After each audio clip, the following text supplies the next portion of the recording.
Assalamualaikum warahmatullahi wabarakatuh. Innal hamdalillah nahmaduhu wa nasta'inuhu wa nastaghfiruh wa na'udzu billahi min sururi anfusina wa sayyiati a'malina. Man yahdihillahu fala mudilla lahu wa man yudlil fala hadiyalah.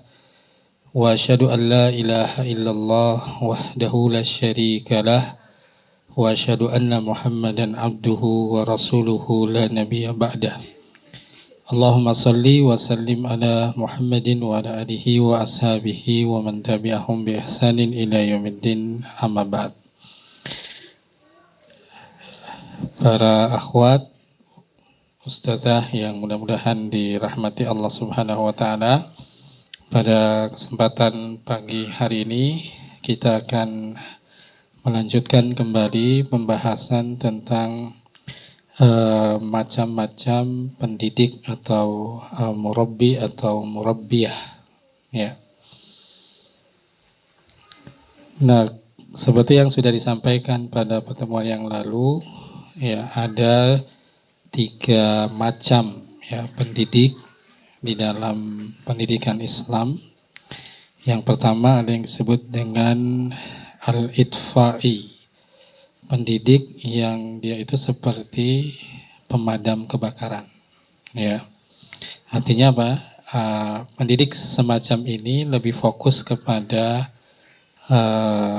solusi, tetapi dia tidak melihat bagaimana sebab kenapa seorang anak itu memiliki perilaku-perilaku tertentu, ya.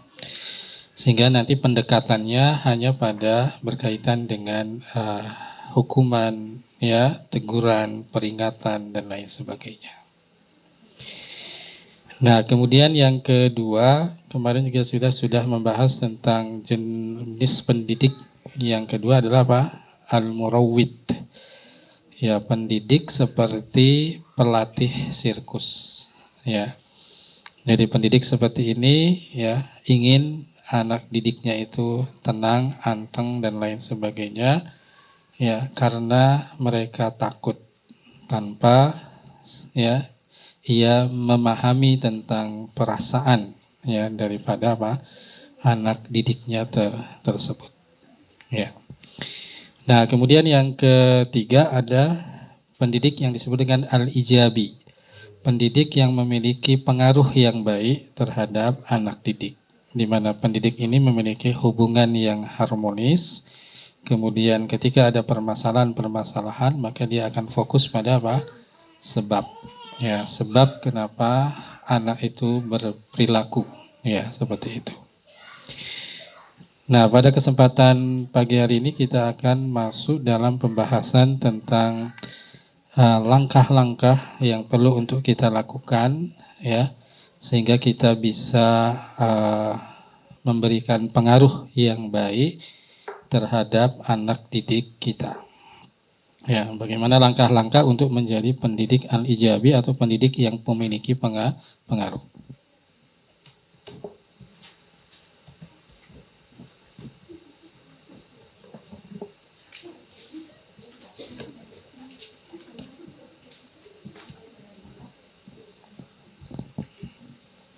Ya.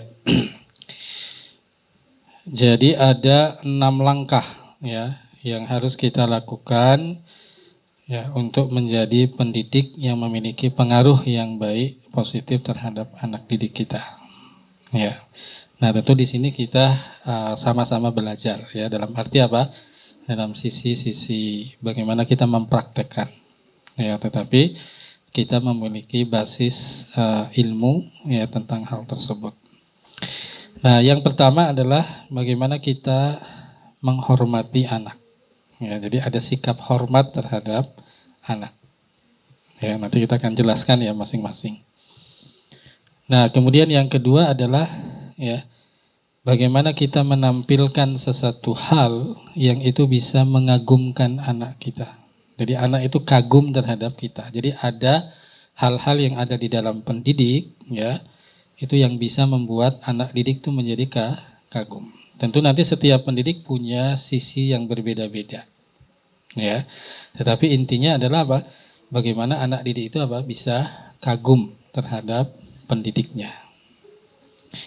Kemudian yang ketiga adalah apa? Seorang pendidik ya mencintai anak didiknya tanpa syarat.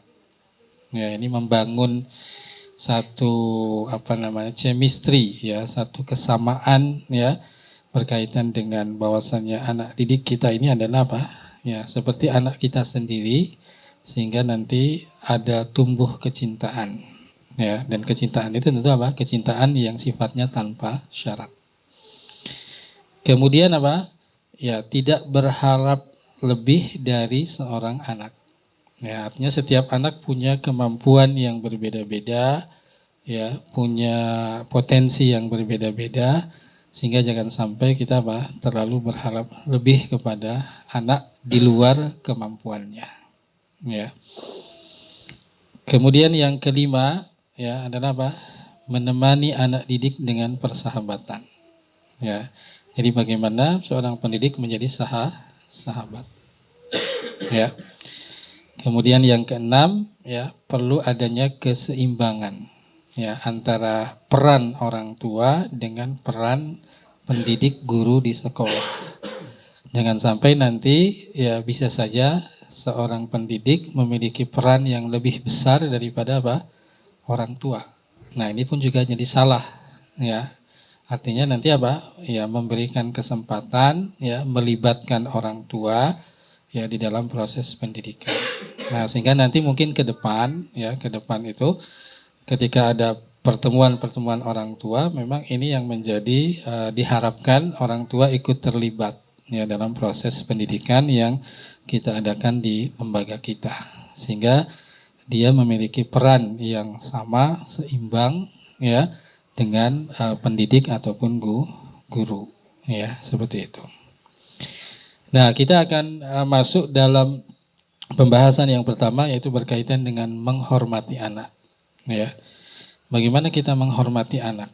Ya, tentu nanti ini sifatnya luas ya. Artinya tidak hanya pendidikan di sekolah, juga pendidikan di keluarga. Ya. Nah, yang pertama adalah apa? Menerima apa adanya dengan kelebihan dan kekurangan. Ya. Jadi menerima di sini maknanya apa? Ya itu sebagai sebuah pemberian yang Allah Subhanahu wa taala berikan dengan kelebihan dan kekurangan. Ya. Nah, walaupun nanti kekurangan di sini bukan bermakna adalah perilaku-perilaku yang menyimpang. Ya. Tapi kekurangan ini dalam sisi apa? Potensi, kemampuan dan seterusnya. Mungkin ada anak yang punya kemampuan berhitungnya lebih cepat, tetapi kemampuan misalkan untuk menceritakan sesuatu itu lambat. Ada anak yang mungkin lebih cepat untuk menganalisa, tetapi juga ada yang anak itu lambat. Ada anak yang bisa menyimpulkan dan lain sebagainya. Ya, yang penting di sini ya setiap anak punya kelebihan dan kekurangan yang harus kita terima, ya seperti itu. Ya. Nah, memang nanti dalam proses pendidikan ada kemampuan-kemampuan yang sifatnya standar, ya bagi seorang anak. Yang itu juga menjadi pertimbangan ketika kita menerima input, ya tentang anak didik. Ya. Nah, kemudian yang kedua adalah memisahkan antara perilaku, sikap dengan pribadi anak. Nah, kadang-kadang kita ini bias atau lebih cenderung kepada bagaimana kita kalau memberi hukuman itu ya kepada pribadinya, bukan kepada perilaku ataupun sikapnya. Ya, seperti itu. Nah, kita ambil contoh seperti yang sudah kita sampaikan dahulu ya. Ketika misalkan ada anak yang dia itu secara tidak sengaja merusak ya alat tertentu. Nah, bagi mereka yang bisa memisahkan, dia tidak langsung memarahi.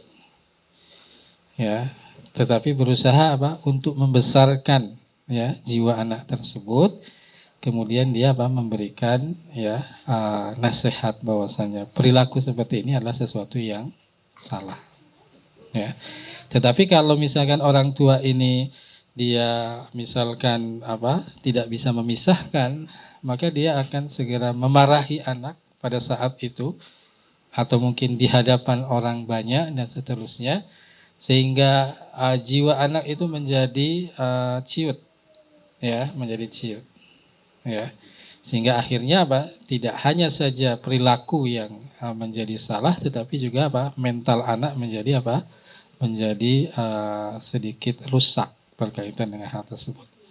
Apalagi nanti kalau misalkan ya terjadi apa yang disebut dengan kekerasan baik secara verbal ataupun juga secara fisik.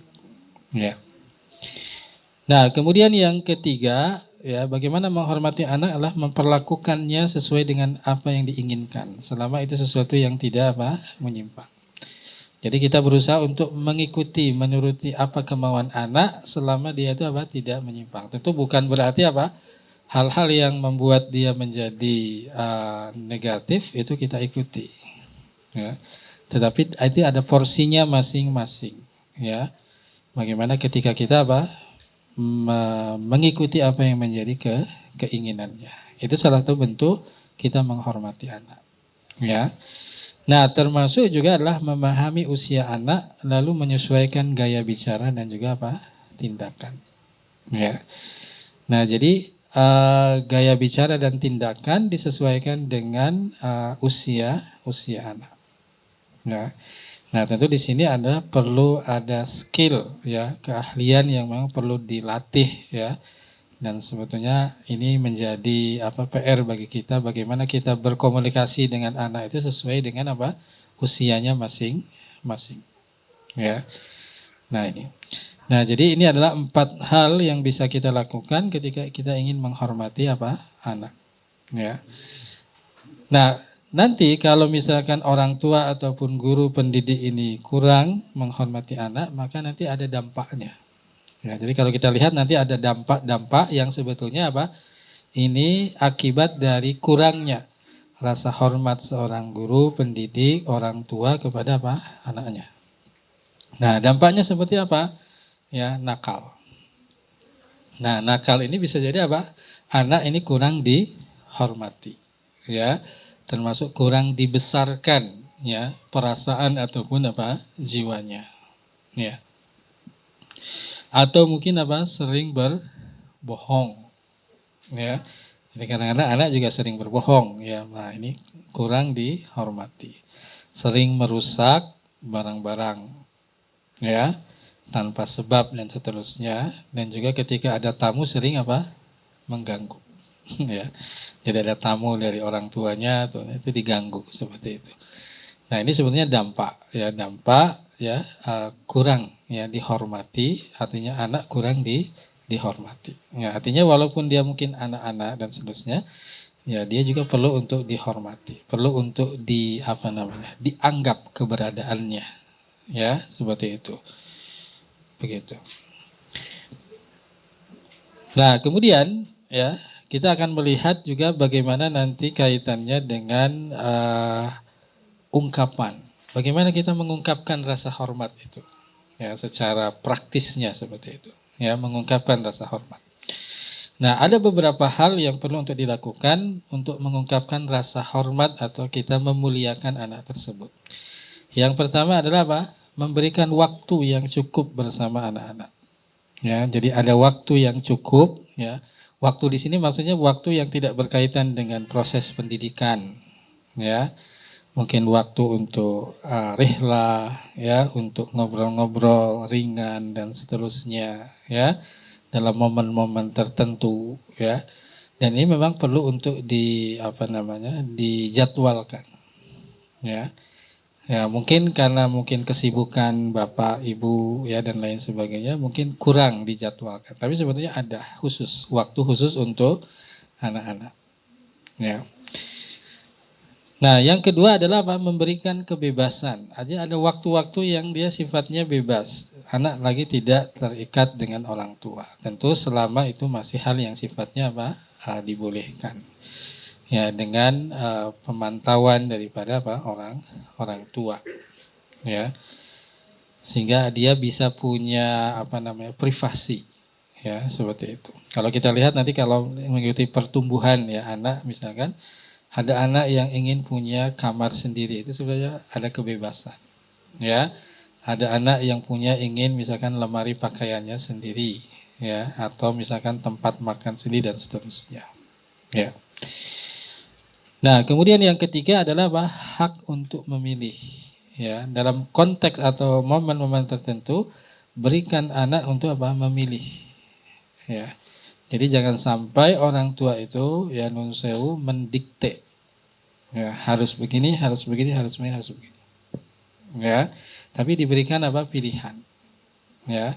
Selama tujuan dari apa yang kita sampaikan itu ya bisa tercapai. Caranya bagaimana dan seterusnya itu kita serahkan kepada seorang anak. Jadi jangan sampai kita mendikte anak harus begini caranya dan seterusnya, ya.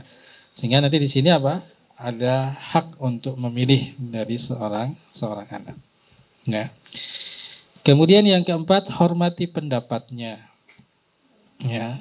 Artinya kadang-kadang pendapat orang tua itu juga salah, pendapat anak yang benar, ya. Kalaupun nanti pendapat anak itu salah, maka kita hormati dan tidak tidak langsung menyalahkan, ya. Nah, kadang-kadang ada pendapat yang sebenarnya tidak pas, salah menurut kita. Kadang-kadang kita langsung menjustis ini salah dan seterusnya. Tetapi kita hormati pendapatnya, ya. Kemudian beri amanah tanggung jawab. Ya, beri amanah tanggung jawab. Ini salah satu praktek ya, mudah untuk cara memberi tanggung jawab ini. Misalkan nih, di kelas kita ada 10 atau 15 siswa. Nanti siswa itu dititipi uang 2.000 ya. Uang itu nanti sudah ditandai. Nanti kita sampaikan kepada anak-anak. Anak-anak nanti uang 2.000 ini seminggu lagi dikembalikan pada ustazah. Nah, nanti dilihat ada uang yang kembali itu sesuai dengan yang dia terima, ada tandanya, sudah ditandai. Tapi ada uang yang kembali itu beda. Uangnya 2.000 tapi sudah beda. Yang satu sudah ditandai, ini nggak ada tandanya. Nah, berarti ini menunjukkan ini uang ini digunakan, dipakai. Walaupun sama-sama dia kembalinya berapa? 2.000, ya. Nah, jadi untuk melihat ini amanah tanggung jawab seperti itu bisa ya, salah satu contohnya seperti itu, ya. Sehingga nanti bisa terdeteksi, ini uangnya kok beda, sama-sama 2.000 tapi yang ini baru, yang dulu lecek. Ini ada tandanya, ini enggak ada tandanya, seperti itu. Ya. Nah, kemudian juga ya memberikan pujian, memberikan apresiasi, ya. Jadi pujian-pujian itu bisa dengan Masya Allah, ya, pintar, Masya Allah, terus begitu. Dan jangan lupa untuk berzikir dengan mengucapkan Masya Allah, Subhanallah. Ya, ketika ada hal-hal yang memang perlu untuk dipuji, ya, oleh dari si anak, ya. Sehingga pujian itu sebetulnya akan membesarkan ya jiwa anak tersebut. Dan itu menunjukkan bagaimana hormat orang tua kepada kepada anak, ya. Nah, bisa juga dengan cara membanggakan anak itu di hadapan umum, ya. Nah, kadang-kadang kan banyak orang tua yang ya mungkin lagi ibu-ibu ya biasanya cerita anaknya, anak saya begini. Itu sebetulnya satu bentuk itu, ya. Ketika membanggakan di hadapan orang lain. Jangan sampai kita menjatuhkan anak kita dengan kalau anak saya ini susah, ya, males seperti itu. Justru itu menjatuhkan. Apalagi anak itu ada di hadapan kita, ya. Dia membicarakan anaknya sendiri, anaknya ada di hadapan orang lain, tapi dia menjatuhkan anak tersebut. Sehingga akhirnya anak itu hatinya menjadi kecil, ya. Seperti dia tidak mempunyai hati yang besar. Kenapa? Karena perilaku daripada orang tua. Nah, maka ungkapan-ungkapan rasa hormat ini ya nanti perlu untuk dilatih dan seterusnya. Tentu semua kita ya, termasuk saya juga jadi dalam proses belajar bagaimana kita berusaha untuk memberikan rasa hormat ya, memuliakan daripada anak-anak kita. Ya. Nah, ini yang pertama. Nah, kemudian yang kedua adalah Ya, bagaimana seorang pendidik itu menjadi sosok yang mengagumkan bagi anak didiknya. Nah, tentu nanti apa? Setiap kita punya sisi-sisi yang itu menjadi kelebihan kita, ya. Kemudian apa? Ya, itu membuat kagum pada anak. Mungkin dari sisi ya kedisiplinan, mungkin dari sisi kerapihan, mungkin dari sisi baju, ya. Kadang-kadang bisa saja nanti apa? Anak itu memperhatikan ada ustadz atau ustazah kalau pakai baju itu suka nggak matching, misalkan. Tapi ada ustadz yang matching kalau pakai baju itu matching gitu antara kerudung dengan bajunya dan seterusnya seperti itu. Sehingga kadang-kadang ini menjadi perhatian dan itu sesuatu yang bisa dikagumi ya oleh seorang anak. Ya. Sehingga ada di satu lembaga pendidikan ya ketika seorang guru itu pendidik itu punya kedisiplinan yang sangat baik ya. Sehingga ketika kedisiplinan itu terjaga, ini akan berpengaruh kepada anak. Ya. Nah, maka pengaruh terbesar dalam perubahan anak adalah ketika ia sudah kagum terhadap orang tua atau gurunya. Ya. Nah, jangan sampai ya nun sewu karena perilaku orang tua kita sendiri atau perilaku kita sendiri artinya membuat anak itu tidak menghormati atau tidak mengagumi daripada orang tuanya. Nah, kemarin kita sudah sampaikan di sini sebenarnya menjadi penting adanya peran dari seorang ayah. Ya, peran ayah seperti itu. Nah, sehingga proses pendidikan tidak hanya diserahkan kepada ibu. Ya, tetapi juga yang paling besar adalah ayah. Ya. Nah, maka ayah punya punya tanggung jawab besar. Nah, sehingga sebaiknya nanti ke depan kalau seandainya ada pertemuan orang tua wali, itu memang dianjurkan yang hadir adalah suami dengan istri, ayah dan bunda yang harus hadir, ya. Seperti itu. Supaya nanti bisa ayah juga punya peran yang cukup ya dalam proses pendidikan, ya.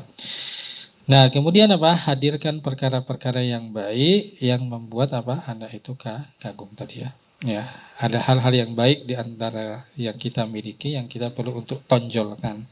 Ya, kita hadirkan dan seterusnya. Ya. Misalkan tadi ya dari sisi kerapihan, ya kedisiplinan, ya cara berpakaian, cara berbicara, ya. Termasuk juga mungkin dari sisi penampilan yang baik dan seterusnya. Ya. Nah, ini jadi yang kedua tentang mengagumkan. Bagaimana pendidik menjadi sosok yang dikagumi oleh anak didik. Ya. Nah, kemudian yang ketiga adalah ya, cinta bersyarat. Maksudnya apa cinta bersyarat? Tidak boleh mengungkapkan ya, pendidik tidak boleh mengungkapkan cinta sayang kepada anak itu dengan syarat-syarat. Ya, ustazah sayang kamu kalau kamu bisa seperti ini. Ustadz sayang kamu kalau bisa menyelesaikan tugas ini dengan dengan baik. Nah, itu cinta bersyarat. Tidak boleh pakai syarat-syarat. Ya, seperti itu. Ya. Nah, sehingga ketika misalkan seorang pendidik ini memberikan syarat, ya mungkin di hadapan anak ini cintanya tidak tulus, gitu ya. Walaupun mungkin tidak bisa memahami ini tulus atau tidak, tapi sebenarnya cintanya mungkin ya tidak sepenuh hati. Ya, kenapa? Karena di situ ada syaratnya yang harus dia penuhi. Ya, walaupun menurut kita pendidik ini kan baik misalkan ya diberikan syarat, tapi sebetulnya ya itu tidak tepat. Ya. Nah, maka bisa saja nanti ungkapan cinta itu ya bisa dengan kata-kata termasuk dengan sentuhan. Ya. Jadi sentuhan punya daya yang sangat kuat untuk memberikan efek kepada hati seseorang. Ya, sentuhan, ya. Nah, sehingga nanti ada namanya 5 sentuhan ya pada anak yang harus dilakukan dan itu sebetulnya punya makna-makna tersendiri. Ya, ketika kita menyentuh misalkan di bagian belakang, ya, maka itu menunjukkan sebuah kasih sayang. Ketika kita sentuh kepala di bagian atas, itu menunjukkan sebuah apa? Kebanggaan. Ya, ketika kita sentuh misalkan di jidatnya, itu memberikan ketenangan. Ketika kita sentuh di kedua pipinya, itu apa? Kerinduan. Nah, termasuk di dalamnya adalah genggaman tangan. Ya, genggaman tangan ini mewakili semua sentuhan. Maka dalam adab berukhuwah, ya, adab berukhuwah ini adalah apa? Ya, menggenggam tangan. Ya, baik nanti apa? Akhwat dengan akhwat, ikhwan dengan ikhwan. Ya.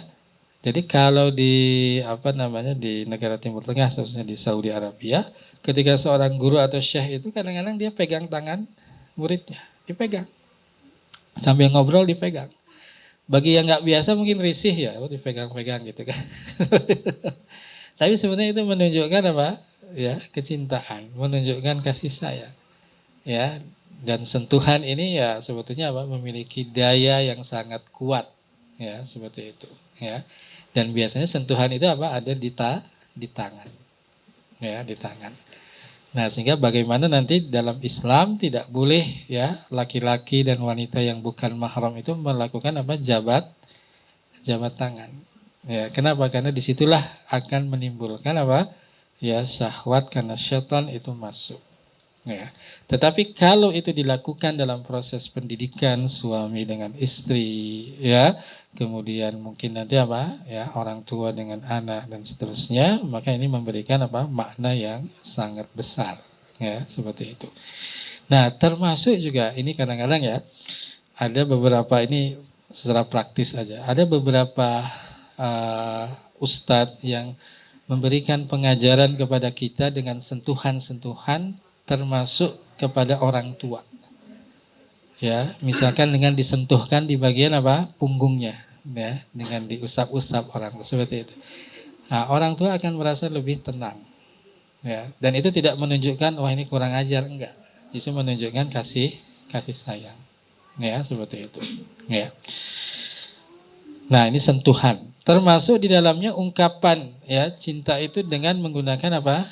Ciuman. Ya, ciuman di kepala itu ya sebagai bentuk kehormatan. Ya, ciuman di kening untuk memberikan rasa tenang. Ciuman di pipi mengungkapkan rasa rindu. Ciuman di tangan memberikan rasa sayang. Maka Aisyah radhiyallahu anha sering dicium oleh Rasulullah di kening dan tangannya. Ya, kalau kita kebalik biasanya istri yang mencium tangan suami. Ya, bukan suami yang mencium tangan istri. Ya. Nah, jadi ciuman pun juga sama, ya, itu punya arti dalam proses pendidikan kita. Ya, seperti itu. Saya nggak tahu dari apa kita pernah mencium anak didik kita. Ya, tapi itu perlu ya, apalagi anak-anak kecil seperti itu senang, ya, seperti itu. Ya. Nah, tentu ini satu hal yang memang perlu untuk kita latih. Ya. Nah, jadi ini ya berkaitan dengan apa sentuhan-sentuhan ya ciuman yang itu sebenarnya merupakan bentuk kasih sayang dan itu sebetulnya menjadi satu hal yang bisa dilakukan dalam proses pendidikan sehingga apa ya anak-anak kita ini bisa memiliki pribadi yang baik ya tidak hanya sekedar berkaitan dengan kognitifnya saja tetapi yang lebih penting adalah kaitan dengan masalah adab ya seperti itu. Nah, kemudian yang berikutnya adalah apa? Menjadi teman yang baik. Ya, teman yang baik. Jadi kita punya hubungan yang harmonis antara pendidik dengan anak didik.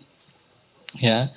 Kenapa? Karena pertemanan adalah hubungan yang paling kuat untuk mengikat satu sama lain. Ya.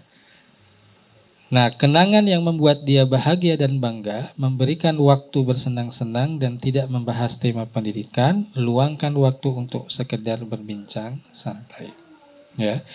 Nah, jadi ada hal-hal yang perlu untuk dijalin namanya berkaitan dengan ya kita memposisikan ya di hadapan anak itu sebagai apa? Sebagai teman. Ya. Nah, sebagai teman itu bukan berarti nanti hilangnya rasa hormat anak kepada orang tua. Ya, misalkan dengan berbicara seperti berbicaranya dia kepada temannya tidak seperti itu. Ya, ini kadang-kadang juga ya perlu apa namanya tata krama. Ya, seperti itu. Nah, kalau kita lihat kalau ya anak-anak yang misalkan berbicara kepada orang tua dan orang tua juga menjawab dengan jawaban yang dia sebetulnya ya tidak merasa dia itu direndahkan, tapi sebetulnya ini kurang baik. Ya, dari sisi bahasa misalkan. Ya. Kalau berbicara ke orang tua kan tidak, kalau beli itu tuku. Ya, yang baik tumbas. Kan seperti itu. Le tuku le kan. Seperti kalau itu kan kurang baik, ya, seperti itu.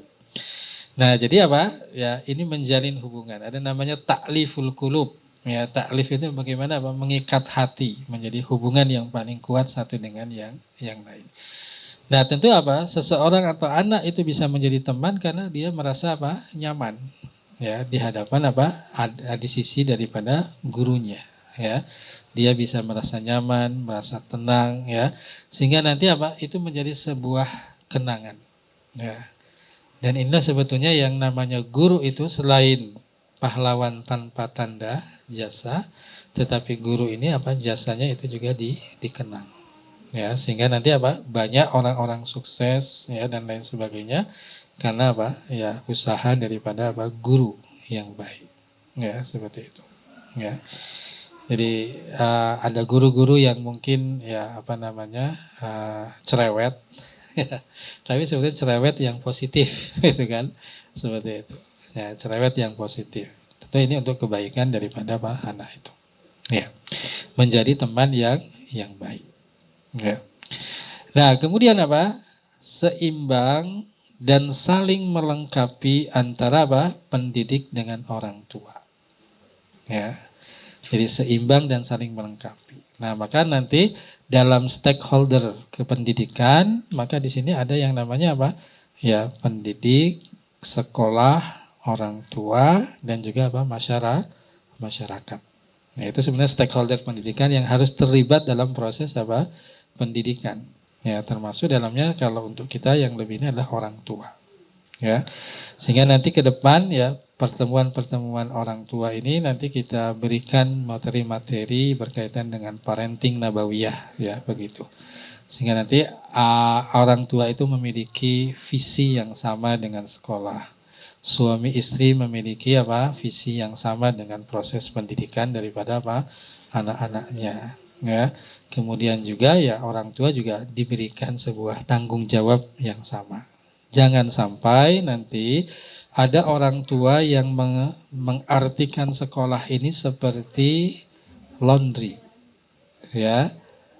Ketika anak ini sudah ya tidak baik dan seterusnya, kemudian dimasukkan ke sekolah, ya, supaya nanti setelah selesai orang tua pengen anaknya baik.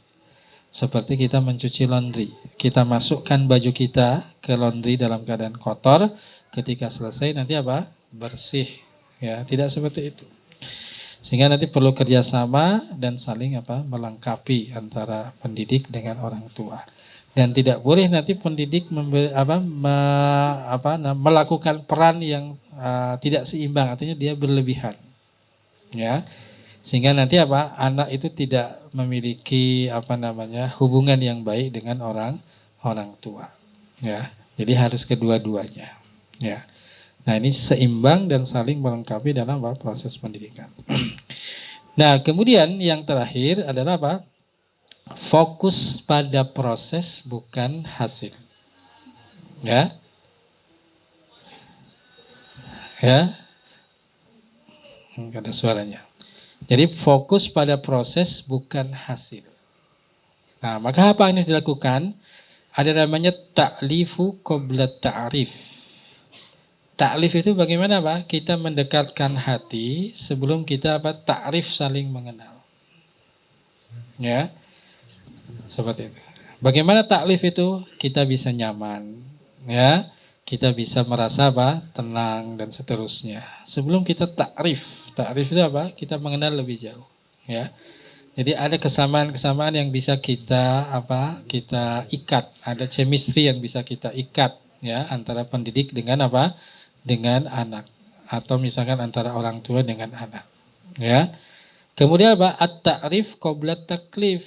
Ya, kita mengenal dulu sebelum kita memberikan tugas, beban, amanah. Ya. Nah, maka dalam proses pendidikan seperti di sekolah ini kita berusaha untuk mengenal, oh si A ini begini sebetulnya.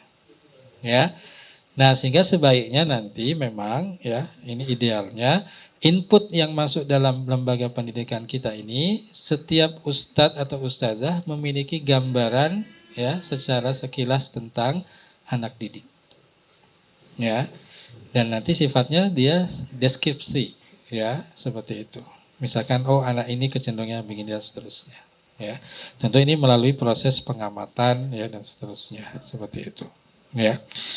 Nah, sehingga kalau kita lihat coba, perhatikan dalam surat Ali Imran ayat 33 ya. Innallaha astafa Adaman wa Nuhan wa ala Ibrahim wa ala Imrana 'alal alamin. Sesungguhnya Allah memilih Adam, Nuh dan keluarga Ibrahim, keluarga Imran ya, 'alal alamin di atas seluruh alam. Nah, apa yang berbeda dari ayat ini? Kita perhatikan. Dalam penyebutan Adam dan Nuh itu tidak disebutkan dengan keluarga. Tapi dalam penyebutan Ibrahim dan Imran disebutkan apa? Keluarga. Maknanya apa? Ya, kita tahu bahwasanya Nabi Adam itu ya punya anak yang mereka apa? Melakukan pembunuhan seperti Qabil. Ya. Nabi Nuh juga seperti itu, punya anak yang dia itu apa? Ya, kufur. Ya, tetapi apakah kita mengatakan Adam dan Nuh itu gagal dalam proses mendidik anaknya? Tidak. Ya. Kenapa? Karena itu berkaitan dengan masalah hidayah. Nah, berbeda dengan apa? Ibrahim dan Imran. Disebutkan dengan ala Ibrahim wa ala Imran. Keluarga Ibrahim dan keluarga Imran. Ya. Sehingga banyak orang mengatakan tipe-tipe keluarga itu kan ada macam-macam. Ada tipe keluarga seperti enggak, bukan. Tipe keluarga seperti Fir'aun. Ya, suaminya durhaka, istrinya apa? Solehah. Ya, ada tipe keluarga seperti Nabi Lut, suaminya soleh, ya, istrinya apa? Durhaka. Ada tipe seperti apa? Keluarga Nabi Ibrahim, ya, suaminya soleh, kemudian istrinya apa? Soleh. Nah, ibu-ibu pilih yang mana? Nah, seperti Ibrahim, Pak Ustadz kata, oh begitu. Tapi perlu diketahui, Ibrahim itu istrinya dua. Nah, Ibrahim itu istrinya dua, seperti itu. Ya. Nah, di kita ini kadang-kadang begitu. Kalau misalkan ya kedua-duanya itu justru bisa membantu di dalam ya kesolehan keluarga dan anak-anak, ya itu tidak mengapa. Ya. Nah, cuman masalahnya ya namanya perempuan kan ikut perasaan. Ya. Tapi sebenarnya tidak masalah. Ya, seperti itu. Ya. Jadi kita ada guru kita itu, seorang hafidz Quran gitu, istrinya 4. Istrinya 4, yang 2 sudah hafidz, ya. Yang 2 lagi proses, anak-anaknya juga apa? Hafidz dan hafidz Quran seperti itu. Dan tinggal dalam sebuah lingkungan pondok pesantren. Ya, istri pertamanya di dalam pesantren, istri keduanya di sekitar, ketiganya. Ya. Nah, bisa seperti bisa. Ya, akhirnya apa? Ya, dia mengelola pondok pesantren itu menjadi pondok pesantren keluarga. Ya. Jadi yang jadi ketua yayasan anaknya, gitu kan, yang jadi pengampu untuk ya tahfidnya mantunya, seperti itu. Ya, yang jadi Pak Yai dan Bu Nyainya dia sendiri, seperti itu. Seperti itu. Dalam proses seperti ini ya tidak masalah. Ya. Nah, ini ya. Jadi kalau lihat dalam surat Ali Imran ayat 33 ini menunjukkan proses, bukan hasil. Ya, seperti itu. Kemudian juga kalau kita lihat dalam surat An-Nahl 78, wallahu akhrajakum min butuni ummahatikum la ta'lamuna syai'a wa ja'ala lakumus sam'a wal absara wal af'ida la'allakum tashkurun. Artinya apa? setiap anak itu punya instrumen yang Allah berikan, yaitu apa? Pendengaran, penglihatan, dan juga apa? Hati. Nah, instrumen ini bagaimana dikelola dengan baik. Ya, artinya apa? Semuanya sama. Ya, tinggal masalahnya apa? Proses. Sedangkan hasilnya maka itu berkaitan dengan hidayah dari Allah Subhanahu wa taala. Ya.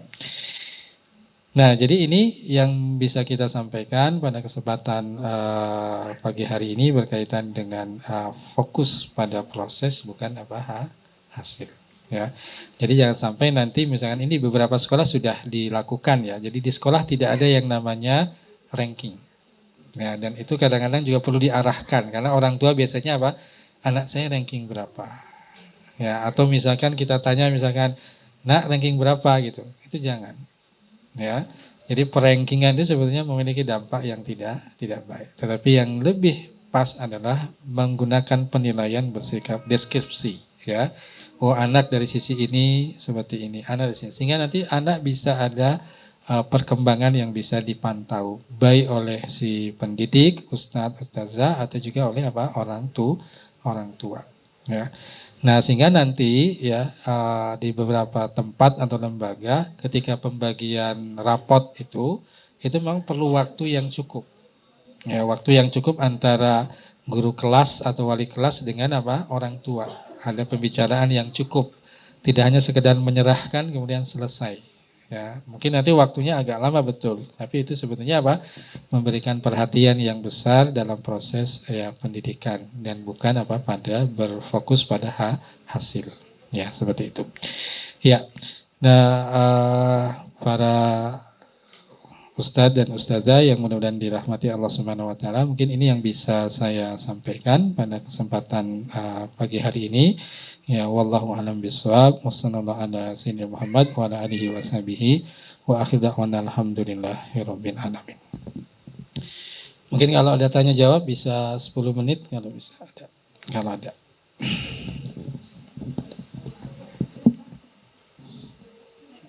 Oke, monggo Bu.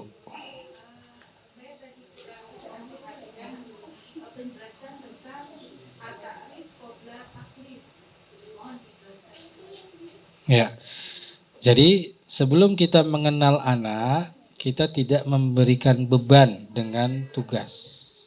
Ya, nah jadi sebetulnya nanti mungkin di kita ada namanya masa orientasi dan seterusnya. Ya, masa-masa awal proses pendidikan itu digunakan oleh guru, pendidik, ustadz, ustazah untuk mengenal masing-masing anak. Ya, sehingga nanti memang perlu ada rasio ideal antara guru dengan anak didik. Ya, seperti itu. Kalau misalkan kita melihat di beberapa pendidikan seperti di Kutab itu memang seorang guru atau wali kelas itu dia memegang ya sekitar 15 anak. Jadi dia wali kelas. Nanti ada guru kelas dia yang yang memberikan materi, tapi wali kelasnya bertanggung jawab. Nah, 15 anak ini dia bertanggung jawab untuk apa? Ya, memantau perkembangan daripada anak. Ya, nanti mungkin dalam hal ini proses pendidikan pertama kali ada masa-masa untuk pengenalan. Ya, sebelum nanti mungkin ada tugas, ada lain sebagainya. Ya, tentu ini nanti kaidah at-ta'rif qabla taklif ini sebenarnya bisa lebih luas. Lebih luas dalam pendidikan formal atau informal atau non formal seperti itu, termasuk di dalamnya adalah dalam dakwah itu bisa. Ya, dalam dakwah seorang murabbi atau murabbiyah itu jangan memberikan beban tugas ya sebelum dia mengenal lebih dalam berkaitan dengan potensi, kecenderungan dan seterusnya, ya.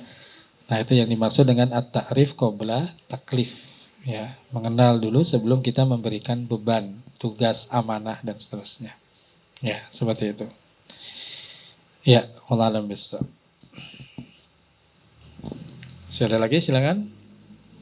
Oke, monggo Bu.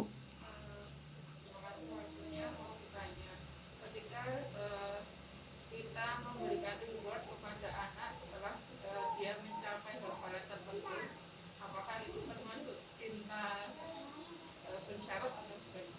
Ya, jadi reward ini nanti ya disampaikan di akhir, bukan disampaikan di awal. Misalkan kalau misalkan anak-anak bisa hafal ini nanti ada reward, ada hadiah, enggak begitu. Jadi biarkan anak itu apa? Diberikan rangsangan untuk menghafal, nanti kalau yang memenuhi target baru kita apa? Kasih hadiah.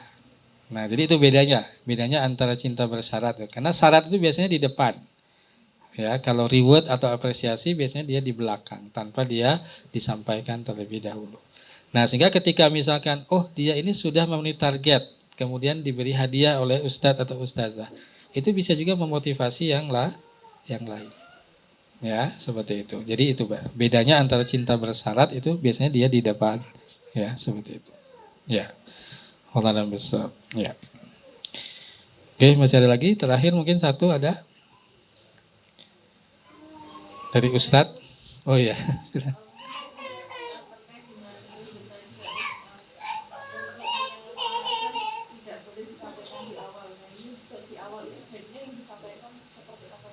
Iya, jadi yang pertama adalah apa?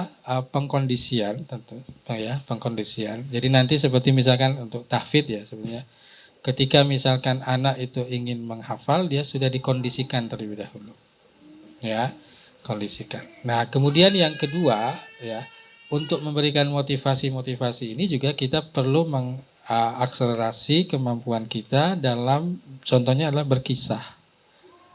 Ya, berkisah bagaimana orang-orang yang menghafal Quran. Ya, mungkin kalau misalnya kisah kita bisa kisah pada kisah sahabat ataupun kisah tabiin, ulama dan seterusnya. Sehingga betul-betul anak itu apa bisa termotivasi. Nah, baru setelah selesai dan itu memenuhi target, baru kita memberikan apa? Reward, hadiah dan lain sebagainya.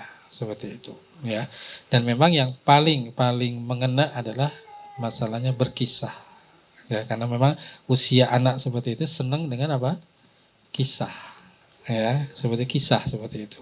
Nah, sehingga nanti juga kita akan dibekali dengan pelatihan bagaimana nanti kita apa? Memiliki kemampuan berkisah.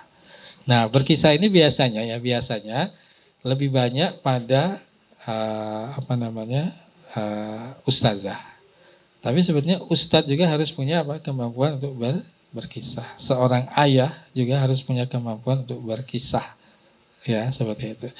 Ya, nah kisah-kisah seperti ini ya kisah yang memang disenangi oleh anak. Nah, bisa saja nanti karena orang tuanya kurang di dalam memberikan ya kepada anak tentang kisah, sehingga dia harus mencari kisah-kisah yang lain ya di media-media lain. Ya, kalau lihat misalkan tontonan ya, mereka senang dengan tontonan yang sifatnya bagi kisah. Ya, nah jadi kemampuan kita untuk berkisah itu juga menjadi satu hal yang punya pengaruh yang cukup terhadap proses pendidikan. Ya, seperti itu. Nah, jadi begitu Bu, ya yang bisa saya jawab. Ya, oke, saya kira cukup ya para ustadz dan ustazah yang mudah-mudahan dirahmati Allah Subhanahu Wa Taala.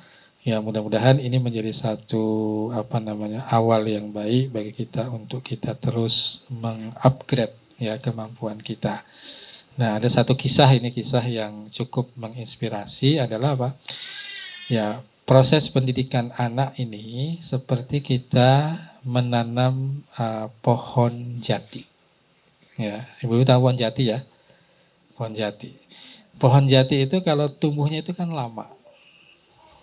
Ya, tumbuhnya lama. Tapi apa yang terjadi sebetulnya? Yang terjadi adalah apa? Dia ya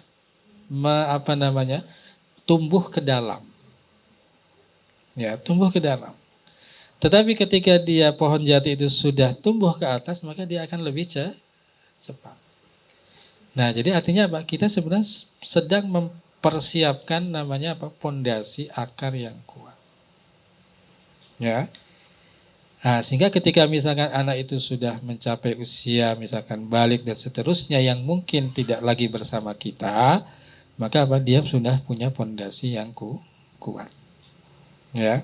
Kan betapa banyak juga anak yang mungkin ketika dia sekolah di SD dan sebagainya kelihatannya baik. Tapi setelah dia itu mencapai usia balik, ya karena mungkin lingkungan dan lain sebagainya, akhirnya dia ternyata tidak seperti yang kita harapkan. Nah, mungkin di dalam proses ya penguatan itu yang kurang seperti itu. Jadi jangan sampai nanti misalkan kita merasa wah kok anak kita seperti itu, enggak. Ya, kok anak kita misalnya hafalannya kurang, enggak. Tapi sebetulnya kita sedang apa? Bagaimana membangun ke dalam. Ya. Nah, jadi seperti itu. Nah, kemudian yang kedua adalah kaitannya dengan apa? Ya, ada kisah penebang kayu, di mana setiap minggu dia bisa menebang ya pohon itu apa? 20 pohon. Tapi minggu kedua ya dia hanya mampu menebang apa? 15 pohon. Minggu ketiga 10 pohon. Minggu keempat tinggal 5 pohon. Nah, dia berpikir, saya makan juga seperti biasa, tenaga saya juga seperti biasa, tapi kok kenapa Pak? Perolehan tebangan pohonnya berkurang. Akhirnya dia datang kepada gurunya. Ya, wahai guru, saya ingin berkeluh kesah. Dia ceritakan. Kemudian sang guru ini mengatakan, coba lihat kapak kamu mana? Ya, mana kapaknya? Kemudian sang guru bertanya, apakah kapak ini sering diasah atau tidak? Wah, ini jarang diasah, ya itu.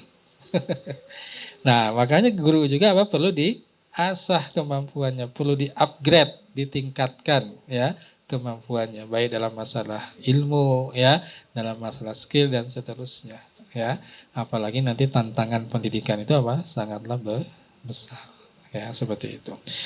Nah, jadi ini mungkin yang bisa saya sampaikan. Mudah-mudahan ini memberikan motivasi kepada kita ya untuk meningkatkan kualitas ya pendidikan ya, sehingga nanti pendidikan yang berkualitas baik insya Allah nanti akan dicari, akan didatangi ya, walaupun nanti tempatnya itu tersembunyi, tempatnya di desa dan seterusnya, maka apa? Dia akan dicari ya. Bahkan kalau di Solo itu ada satu sekolah itu apa? Sekolah itu awalnya apa? Bayarannya murah ya. Yang daftar sedikit. Akhirnya apa? Sudah dimahalin aja. Ternyata yang daftar apa? Banyak. Ya. Jadi jangan sampai nanti kita berpikir, wah ini kalau mahal apa yang daftar? Enggak. Kalau misalkan sekolahnya berkualitas, ya mahal pun juga akan dicari. Ya, akan dicari seperti itu. Kalau memang berkualitas. Nah, itu yang memang untuk kita tempuh ya bersama-sama untuk meningkatkan kualitas pendidikan, termasuk juga untuk kualitas guru-guru kita. Ya. Saya kira demikian ya, kita akhiri. Wallahu a'lam bishawab. Wassalamualaikum warahmatullahi wabarakatuh. Wassalamualaikum warahmatullahi wabarakatuh.